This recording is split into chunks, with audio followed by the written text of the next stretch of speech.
റസൂലുള്ളാനെ പ്രണയിച്ചിട്ട് ഖദീജ ഉമ്മാക്ക് കിട്ടിയ സ്ഥാനം എത്രയാണെന്നറിയോ? ഖദീജ ഉമ്മ വഫാത്തായിട്ട് കൊല്ലങ്ങൾ കഴിഞ്ഞിട്ടാണ് ഖുർആൻ പൂർണ്ണതയിലേക്ക് എത്തുന്നത്.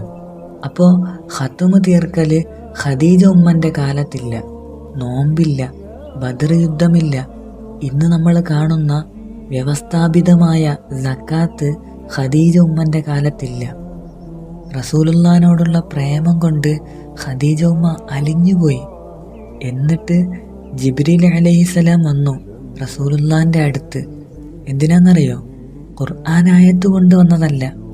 ഖദീജ ഉമ്മാക്ക് സ്വർഗത്തിലൊരു കൊട്ടാരം വെച്ചിട്ടുണ്ട്, അതിൻ്റെ മേലെ ഒരു കൊട്ടാരം സ്വർഗത്തിലില്ല നബിയെ, ആ കൊട്ടാരം ഖദീജ ഉമ്മാക്കാണ് എന്ന് പറയാൻ വന്നതാണ് നബിയെ എന്ന്. മുഹമ്മദീയത്തിൽ ലയിച്ചു പോയി ഖദീജ ഉമ്മ.